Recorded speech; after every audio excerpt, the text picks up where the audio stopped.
আমারে ভয় দেখাইতেছেন না? আমি তো মনে করছি ভূত চুত বোধ হয়। আপনি ভূত মনে করছেন? আমি তো আপনাকে বীর পুরুষ জানতাম। শুনেন, এই সন্ধ্যার সময় যত বীর পুরুষই হোক, একা একা বসে আছি, হঠাৎ করে দেখা গেল যে পিছন থেকে একটা পাথর বা কিছু এসে পড়লো, আপনি ভয় পাবেন না? আপনি আমার জায়গায় হলে আপনিও ভয় পাইতেন। না, আমি তো ভয় পাই না। ভয় পান না? না শোনেন, আপনার এই আমি মনে মনে খুঁজতেছিলাম। এই যে আপনি সেদিন বলতেছিলেন না বিয়ে সম্পর্কে একটা কথা, আমি সেটা মাথায় নিছি। সেইটা নিয়ে আমি অনেক চিন্তা করছি। রিটু ভাইয়ের বিয়ের কথা বলেছিলাম। হ্যাঁ, এই জন্য চিন্তা করছি যে আমি ছোট, কিন্তু আমার বড় ভাইয়ের গার্ডিয়ান তো নাই, আমি গার্ডিয়ান। এই জন্য আপনার বাবার সাথে কথা বলবো। 1, 2, 3 ঢাকায় জমি জিতে নিন 100% ক্যাশব্যাক সহ 20 কোটি টাকার পুরস্কার। বিয়ের ব্যাপারে আপনার কোনো আপত্তি আছে? কি যে বলেন না আপনি। কি বলি আবার বিয়ের কথা বলি, মনে হইতেছে কি বলতেছি এটা আপনি বুঝেনই না, এটার অর্থই বুঝেন না। শুনেন, আমি কিন্তু ভালো মানুষ, সহজ সরল মানুষ, সরাসরি কথা কইতে ভালোবাসি। আপনি যদি রাজি থাকেন 1 চাপেন, আর না থাকলে 2 চাপেন। আপনি যদি আমার মানে ছোট হতেন না, আমি আপনাকে অনেক চকলেট গিফট করতাম। আমি তো ছোটই, সমস্যা নেই। বসে থাকেন কেন? তার মানে রাজি? 1 চাপছেন? একই চাপছে দিলে, 1 চাপলে রাজি থাকে, 1 চাপ তাহলে 2 চাপ।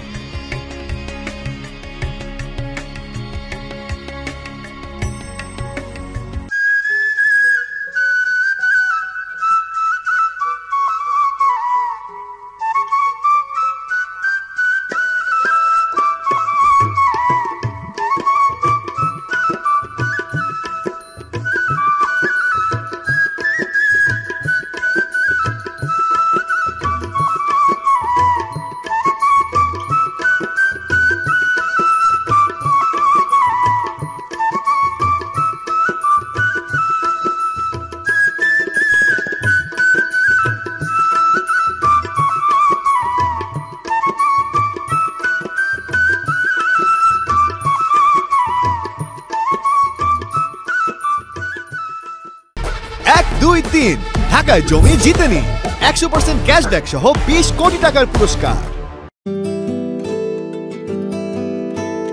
ঘরের কি অবস্থা করে রেখেছি।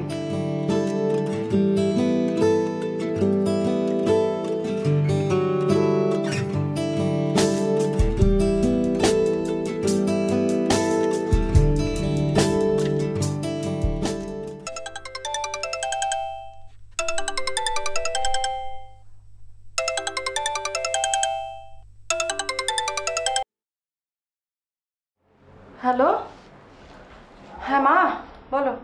এতক্ষণ লাগে কল রিসিভ করতে? কি করছিস তুই? হ্যাঁ মা, এই তো কিছুক্ষণ আগে এসে পৌঁছেছি। ঘরের সমস্ত কিছু এলোমেলো করে রেখেছে, সেগুলো ঠিক করছিলাম। আমি হাতের কাজগুলো শেষ করে তোমাকে কল করি। তোর স্বামী ইমান শিকদার কোথায়? হো, তো এসেই এক মক্কেলকে নিয়ে বসে গেছে। ও, তা ফ্রিজে কি তোর রান্না করা কিছু আছে, নাকি এই রাতের বেলা আবার রান্না করতে বসবি? মা, আমি এতদিন তোমার কাছে থেকে আসলাম, ফ্রিজের মধ্যে রান্না করা কিছু কিভাবে থাকবে? এই জন্যই তো বলেছিলাম যাওয়ার সময় যে কিছু তরকারি রান্না করে দিই, বাস বাসায় গিয়ে ভাতটা চড়িয়ে দিতি। এখন তো এই কষ্ট করে রাতের বেলা রান্না করতে হবে। মা, তোমাদের জামাই না এসব একদম পছন্দ করে না।